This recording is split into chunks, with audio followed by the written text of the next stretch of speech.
Plate form के इंतहाई सिरे से मेरा डब्बा गुजरा तो एक बुर्का पोश औरत को देखा जो शायद तन्हा थी और उसने एक वजनी टोकरी संभाली हुई थी जो अचानक से नीचे गिर गई। टोकरी चटाई की बनी थी, उसका हैंडल टूट गया। कुछ सामान नीचे गिरा तो औरत ने घबरा कर अपने बुर्के का नकाब उलट दिया। अचानक बिजली सी चमक गई। ये सारा खेल एक लम्हे का था। मेरे डब्बे ने प्लेटफॉर्म का आखिरी सिरा छोड़ दिया। ट्रेन रफ्तार पकड़ने लगी, मगर उस उल्टे हुए नकाब से जो चेहरा नमूदार हुआ था उसने मेरे पूरे वजूद को लर्जा दिया। वो मेरी शमसा थी, मेरी छोटी बहन। अपने खून को ना पहचानता, शमसा को ना पहचानता मैं। कुछ लम्हे तो हवास ही मुअत्तल रहे। सोचने समझने की कुव्वतें मफलूज हो गई, मगर फिर एकदम होश सा आ गया। मैं दीवाना वार अपनी जगह से उठा। मुमकिन था कि चलती ट्रेन से छलांग लगा देता, मगर हाथ जंजीर पर जा पड़ा था और जहन ने साथ भी दिया था। चुनाचे पूरी कुव्वत से जंजीर खींच दी। लोग चूंकि मेरी इस तरारी हरकतों को देखने लगे थे, किसी ने कुछ कहा था और किसी ने कुछ, मगर मैं दरवाजे पर पहुंच गया और आधा नीचे लटक गया। कुछ लोग चीखने लगे, मगर किसी के अल्फाज मेरी समझ में नहीं आ रहे थे। ट्रेन की रफ्तार फौरन ही मध्यम होने लगी और फिर बस इतनी मध्यम हुई कि मुझे ज़मीन नज़र आने लगी। मैंने छलांग लगा दी। प्लेटफॉर्म काफ़ी दूर रह गया था। पीछे गया हुआ मुझे कुछ नहीं मालूम, बस मैं बेतहाशा प्लेटफॉर्म की तरफ भागा जा रहा था। शमसा, वो यहाँ क्या कर रही है? वो ट्रेन में तन्हा कहाँ से आई थी? शमसा, मेरी बहन शमसा। पैरों में पंखे लग गए थे। खासा फासला था, मगर मैंने बर्क रफ्तारी से तय कर लिया। प्लेटफॉर्म पर पहुँच गया। सांस बुरी तरह फूल रहा था। आंखों के सामने अंधेरा सा फैल रहा था, मगर मैं आंखें फाड़े शमसा को तलाश कर रहा था। वो प्लेटफॉर्म पर नजर नहीं आ रही थी। यकीनन अपना सामान संभाल कर बाहर निकल गई होगी। चुनाचे में स्टेशन से बाहर जाने वाले रास्ते की तरफ बढ़ गया। टिकट चेकर अपनी जगह से हट चुका था। मैं बाहर निकल आया। चारों तरफ सन्नाटा था। बहुत कम लोग नजर आ रहे थे। मैंने हर तरफ नजरें दौड़ाई, मगर शमसा मुझे नजर नहीं आई। कुछ फासले पर दो तांगे खड़े हुए थे, एक आगे था और दूसरा उससे कुछ पीछे। तांगे वाला नीचे खड़ा घोड़े के शाने सहला रहा था। मैं उसके करीब पहुंच गया। अभी अभी यहाँ से तुमने किसी लड़की को देखा है? मैंने फूले हुए सांस के साथ पूछा। तांगे वाला मुंह फाड़ कर मुझे देखने लगा। एक लड़की बुर्का पहने हुए थी, हाथ में टोकरी थी। मैंने फिर कहा, हाँ जी। तांगे वाला बोला, कहाँ गई, किधर गई?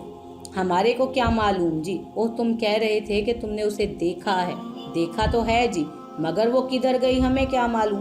पैदल गई है? नहीं जी, सज्जू के टांगे में गई है। ओह, तो ये कहो, चलो तुम भी चलो। मैं उस तांगे पर चढ़ गया और तांगे वाला हैरानी से मुझे देखने लगा। अजीब बेवकूफ़ आदमी हो, चलते हो या मैं तुम्हारा तांगा ले जाऊं? मैंने दांत पीस कर कहा। अरे नहीं जी, मगर जाओगे कहाँ? वो उचक कर टांगे पर चढ़ गया और घोड़े की लगामें संभाल ली। आगे बढ़ो, मैंने गुर्रा कर कहा और तांगे वाला घोड़े को टकटकाने लगा। सड़क पतली थी, ना हमवार थी, सुर्ख ईंटों से बनी हुई थी जो ज्यादातर जगह जगह से टूटी हुई थी और उन पर जगह जगह घोड़ों की लीड नजर आ रही थी। दूर दो रोया दुकानें और इमारतें नजर आ रही थी, भद्दी भद्दा प्लास्टर से महरूम, मगर दूर दूर तक सन्नाटा था और आगे जाने वाला तांगा अभी तक नजर नहीं आया था। मैंने तांगे वाले के शाने पर हाथ रखा। वो उछल पड़ा। मेरे रवैये और अंदाज से वो कुछ खौफजदा सा हो गया था। क्या बात है जी? उसने सहमी हुई आवाज में पूछा। माफ करना दोस्त, वो बुर्का पोश लड़की मेरी बहन है। मुझसे बिछड़ गई है और बहुत दिन के बाद मुझे नजर आई है, इसलिए मैं परेशान हो गया हूँ। जरा तांगे की रफ्तार तेज करके सज्जू के तांगे को पकड़ो। जितने पैसे मांगोगे दूंगा। अच्छा जी। उसने एक तरफ उड़सा हुआ सोंटा निकाल लिया और फिर घोड़े को हिदायत देने लगा। ये सड़क सीधी गई है चौराहे तक। ओह, ज़रा जल्दी चलो, कहीं वो दूर ना निकल जाए, मैंने बेचैनी से कहा और तांगे वाले ने फिर से घोड़े से गुफ्तगू शुरू कर दी, मगर घोड़े से उसके कोई ज़्यादा बेहतर ताल्लुकात मालूम नहीं होते थे, इसलिए घोड़ा उससे ताउन नहीं कर रहा था। ये चौराहे पर पहुंच गए और तांगे वाले ने एक जायज़ सवाल कर दिया। अब किधर जाऊं जी? मैं क्या जवाब देता, बस आंखें फाड़ने लगा। तांगे वाले ने खुद ही ये मुश्किल हल कर दी। वो जा रहा है सज्जू का तांगा। मैं उछल पड़ा। कहाँ? वो उधर गया है, दूर है। तो चलो ना, कहीं ओझल ना हो जाए, मैंने कहा, और तांगे वाले ने घोड़े को चाबुक लगाना शुरू कर दिए। खुदा खुदा करके मैंने भी सज्जू का तांगा देखा, वो भी इसलिए कि उसकी रफ्तार ही सुस्त हो गई थी। फिर हम उस वक्त पहुंचे जब वो रुक गया। बुर्कापोश लड़की की एक झलक मैंने देखी। वो एक मकान के दरवाजे से अंदर दाखिल हो गई। मैं गहरी सांस लेकर नीचे उतर गया। तांगे वाले को मैंने एक नोट दिया तो वो बोला, छुट्टे नहीं हैं जी भाई, खुदा के वास्ते जान छोड़ो। मैंने दोनों हाथ जोड़कर कहा और आगे बढ़ गया। शमसा उस सामने वाले मकान के दरवाजे से अंदर दाखिल हुई थी और उसी दरवाजे के उसके दूसरी तरफ यकीनन मेरे माँ बाप होंगे। आंखें तरस गई थीं उन सूरतों को। अब तो उनके चेहरे भी धुंधला गए थे। शमसा, मेरी रूह, मामू रियाज, अम्मी, अब्बा, ये बेचारे मेरी वजह से किस तरह दरबदर हुए थे। सांसी है इस शहर का नाम। हमारा यहाँ से कभी दूर का भी वास्ता नहीं रहा था। न जाने किन हालात के तहत उन्होंने इधर का रुख किया होगा और मुझसे ज़्यादा दूर नहीं थे। कैसे जाऊँगा उनके सामने? क्या होगा वहाँ जाकर? कैसे बिलकेंगे वो? कदम मन भर के हो रहे थे, बदन ढला जा रहा था। मैं खुद उनसे दूर भागता रहा था, मगर सिर्फ ये सोच कर कि मैं एक मुजरिम हूँ, कातिल हूँ और मनहूस हूँ। भोरिया चरण मरदूत की तवज्जो उनकी तरफ ना होने पाए। वो इससे बच कर रहें, और अब मैं उनके सामने जाऊँगा तो क्या वो मुझसे कुछ ना पूछेंगे? बताने का तो सवाल ही नहीं पैदा होता। मैंने जिसे भोरिया चरण के बारे में बताया वो बच ना सका।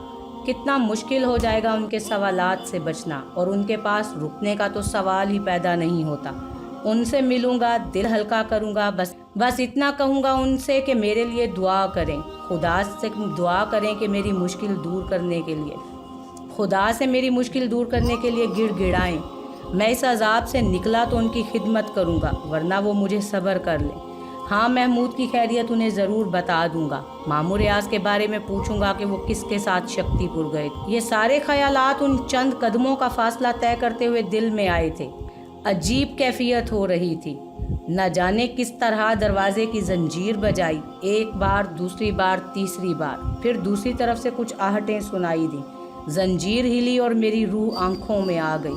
अब अब्बा का चेहरा नजर आएगा। वो एक बारिश बुजुर्ग थे, लंबी सफ़ेद दाढ़ी, सफ़ेद कपड़े, चेहरे पर नरमी थी। जी मियाँ, किससे मिलना है? उन्होंने नर्म लहजे में पूछा। वो महफूज मियाँ, हम यहाँ रहते हैं, नियाज़ुल्लाह है हमारा नाम। यहाँ कोई महफूज नहीं रहते। अम्मी, शमसा, मेरी आवाज़ रुंध गई और नियाज़ुल्लाह चौंक कर मुझे देखने लगे।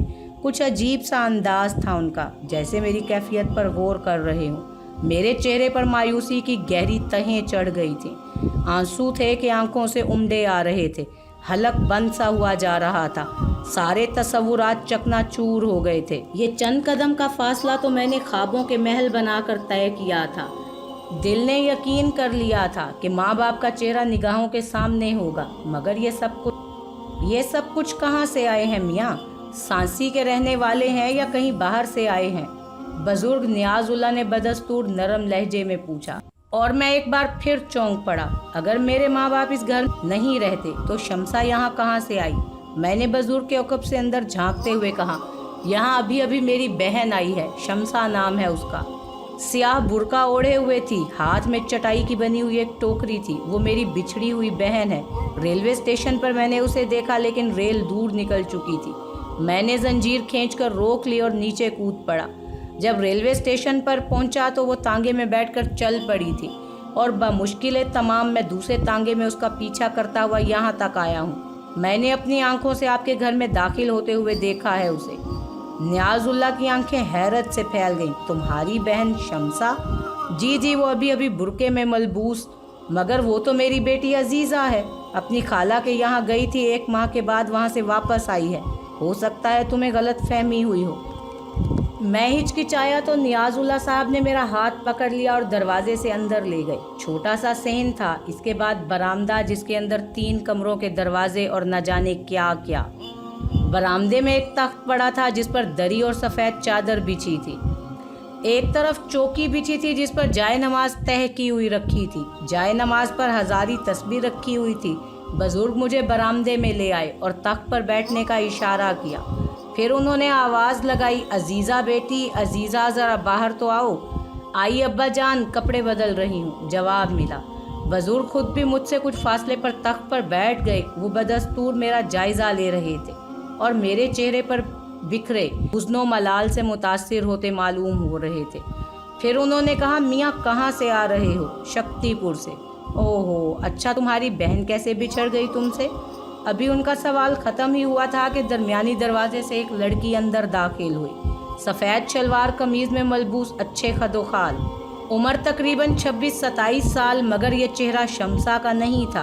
खदोखाल भी नहीं मिलते थे। फिर न जाने क्या हुआ था मुझे, उसके चेहरे पर शमसा का धोखा क्यों हुआ था?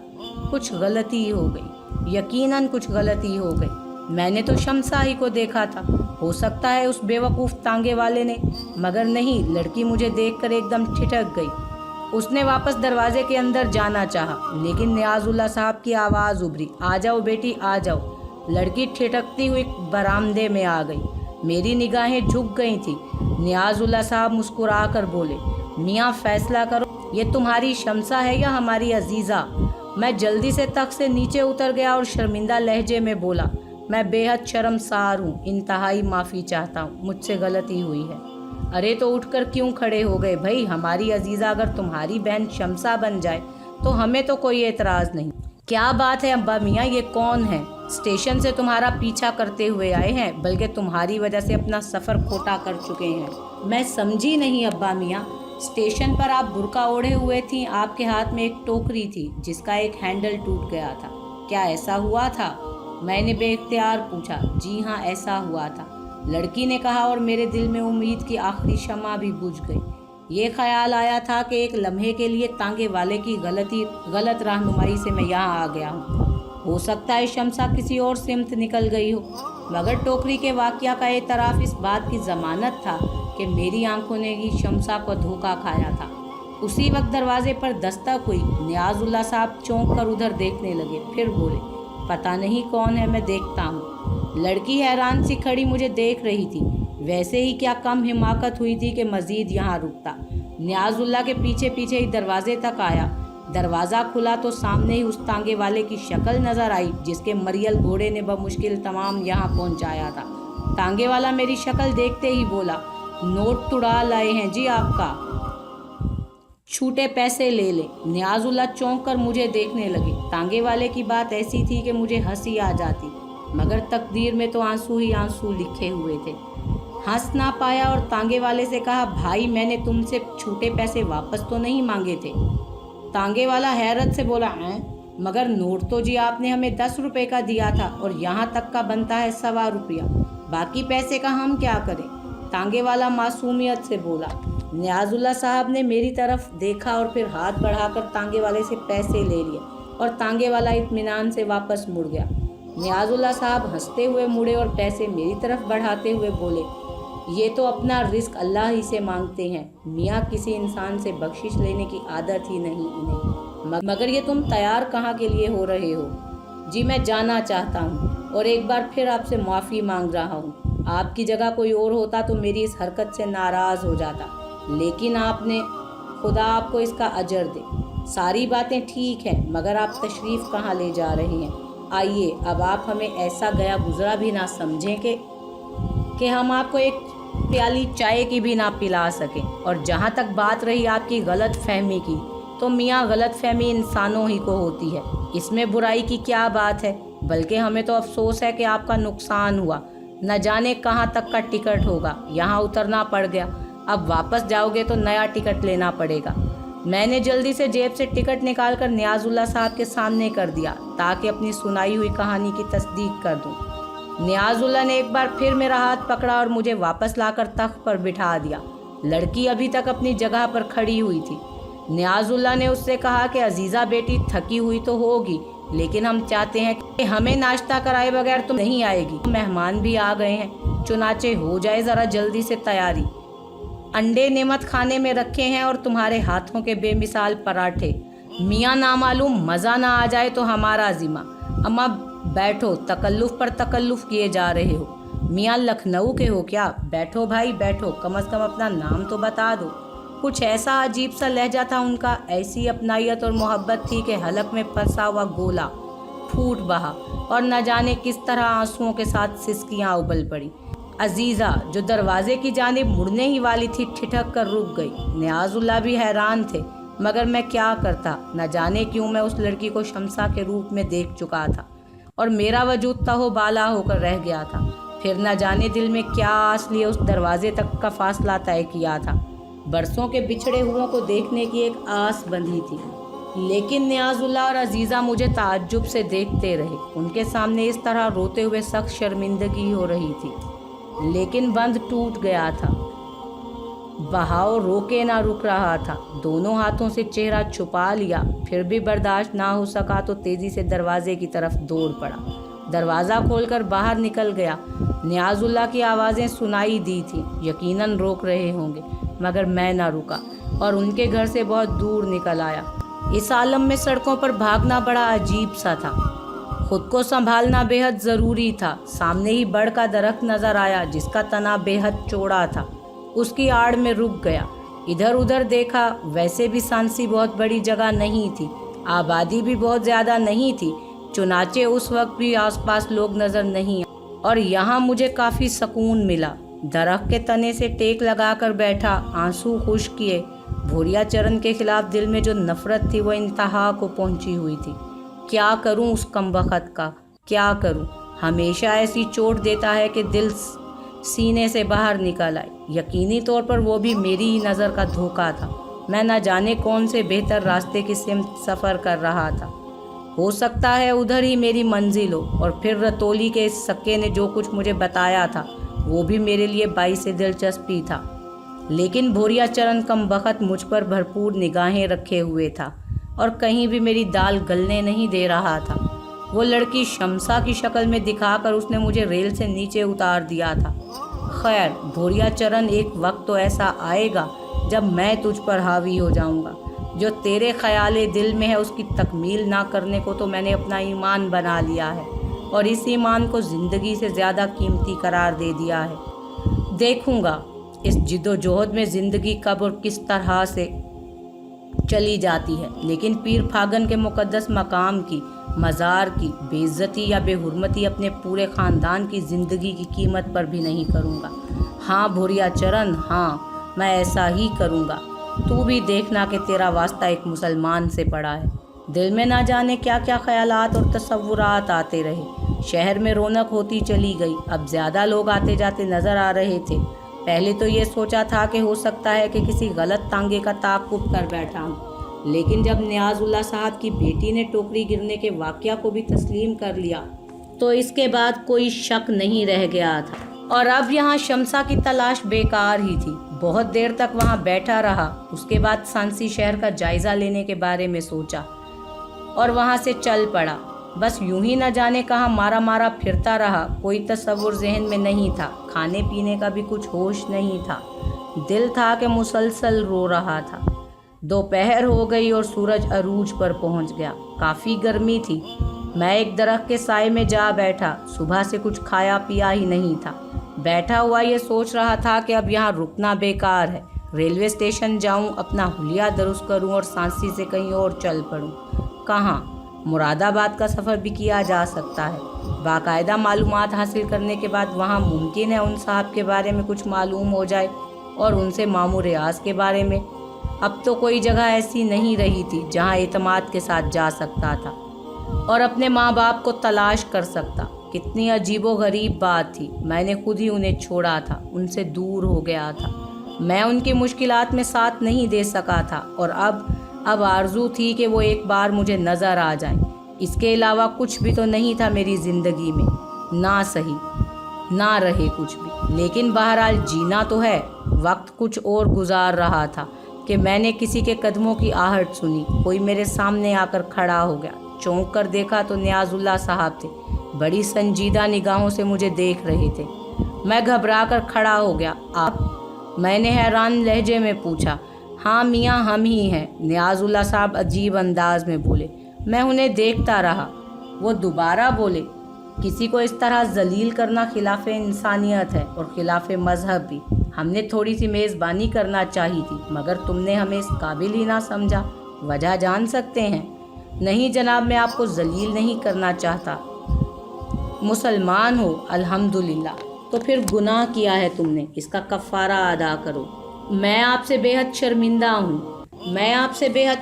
ہوں نیاز اللہ صاحب، میں ان الفاظ سے کفارہ ادا نہیں ہوتا۔ اٹھو ہمارے ساتھ چلو، ہمیں شرف میزبانی بخشو، جب جی چاہے جہاں چاہے چلے جانا، ہم بھلا راستہ کیوں روکیں گے؟